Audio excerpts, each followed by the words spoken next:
బంగ్లాదేశ్, నేపాల్ ఇలా భారత్కు పొరుగున ఉన్న దేశాలు అల్లకల్లోలంగా మారుతున్నాయి. అక్కడ జరుగుతున్న తిరుగుబాట్లతో ఏకంగా ప్రభుత్వాలే కుప్పకూలిపోయాయి. ఆ మూడు దేశాల్లో ప్రజలు తమ ప్రభుత్వాల వైఫల్యాలు, అవినీతి, నిర్లక్ష్యానికి వ్యతిరేకంగా పోరాడి ప్రభుత్వాలని గద్దెదించారు. అయితే ఆ పరిస్థితి భారత్లో సాధ్యమా? పాలకులను తొలగించేంతగా భారత్లో ఉద్యమాలు జరుగుతాయా? పొరుగు దేశాల్లో జరిగిన ఆందోళనల ఎఫెక్ట్ భారత్ పై ఎలా ఉంది? Let's watch the story.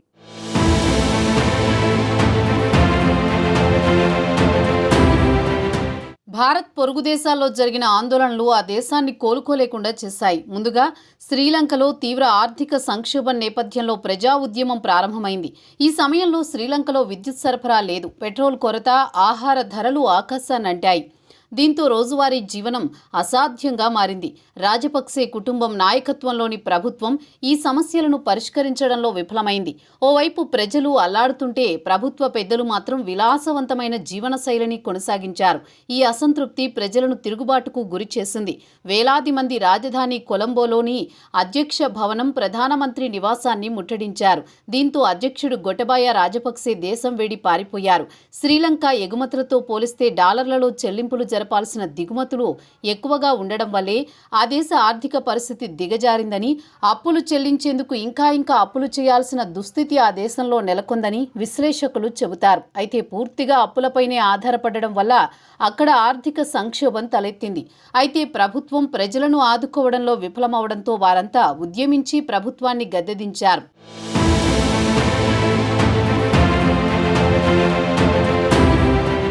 ఇక భారత్ మరో పొరుగు దేశం బంగ్లాదేశ్లో విద్యార్థుల ఉద్యమం ఆ దేశ ప్రధాని షేక్ హసీనాను దేశం విడిచి వెళ్లిపోయేలా చేసింది. గత ఏడాది ఆగస్టులో బంగ్లాదేశ్లో రిజర్వేషన్లకు వ్యతిరేకంగా విద్యార్థులు ఉద్యమించారు. అయితే ఆ ఉద్యమాన్ని అణచివేసేందుకు హసీనా ప్రభుత్వం నిర్ణయించింది. అక్కడ జరిగిన హింసాత్మక ఘటనల్లో వేలాది మంది ప్రాణాలు కోల్పోయినా విద్యార్థులు లెక్క చేయలేదు. విద్యార్థులు రాజధాని ఢాకాలో భారీ ర్యాలీలు నిర్వహించారు.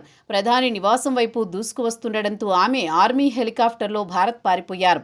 ఆ తర్వాత అక్కడ మహమూద్ యూనుస్ నేతృత్వంలో తాత్కాలిక ప్రభుత్వం ఏర్పడింది. ఇక ఇటీవల నేపాల్లో జరిగిన జన్ జెడ్ ఉద్యమం సోషల్ మీడియా నిషేధం నేపథ్యంలో మొదలై అవినీతి, ప్రభుత్వ వైఫల్యాలపై పోరాటంగా మారింది. గత నెలలో నేపాల్ ప్రభుత్వం సోషల్ మీడియా సంస్థలు రిజిస్టర్ కావాలని, పన్నులు చెల్లించాలని ఆదేశించింది. ఫేస్బుక్, ఇన్స్టాగ్రామ్, వాట్సాప్ వంటి 26 సోషల్ మీడియా ప్లాట్ఫామ్లపై నిషేధం విధించడంతో యువత రోడ్లపైకి వచ్చింది. నేపాల్లో యువతకు ఉద్యోగ అవకాశాలు లేకపోవడం, అవినీతి పెరిగిపోవడం, ప్రభుత్వం యువత గొంతును అణచివేయడం ఈ ఉద్యమానికి కారణాలుగా నిలిచాయి. ఈ ఆందోళనలు హింసాత్మకంగా మారి 20 మంది మరణించారు. ఇక పార్లమెంటు భవనం, అధ్యక్ష నివాసం, మంత్రుల ఇళ్లపై దాడులు జరిగాయి. దీంతో ప్రధాని కేపీ శర్మ ఓలీ రాజీనామా చేశారు.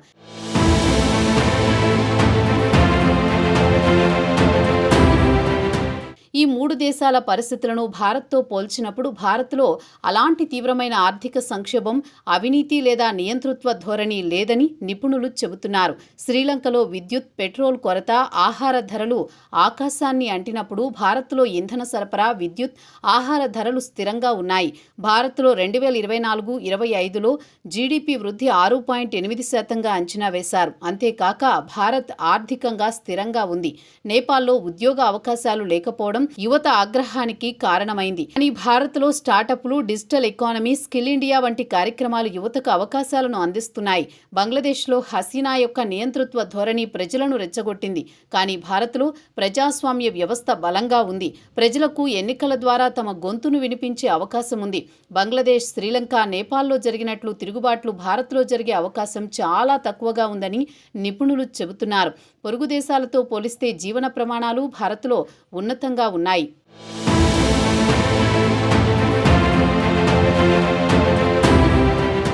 భారత్లో ఆహార భద్రత కోసం పీఎంజీకేఏవై, ప్రధానమంత్రి గరీబ్ కళ్యాణ్ అన్న యోజన వంటి పథకాలు, ఆర్థిక సంస్కరణలు, డిజిటల్ ఇన్ఫ్రాస్ట్రక్చర్ ప్రజల జీవనాన్ని మెరుగుపరుస్తున్నాయి. అవినీతి సమస్యలు ఉన్నప్పటికీ అవినీతి వ్యతిరేక చట్టాలు, సిబిఐ, ఇతర సంస్థలు దీనిని నియంత్రించడానికి పనిచేస్తున్నాయి.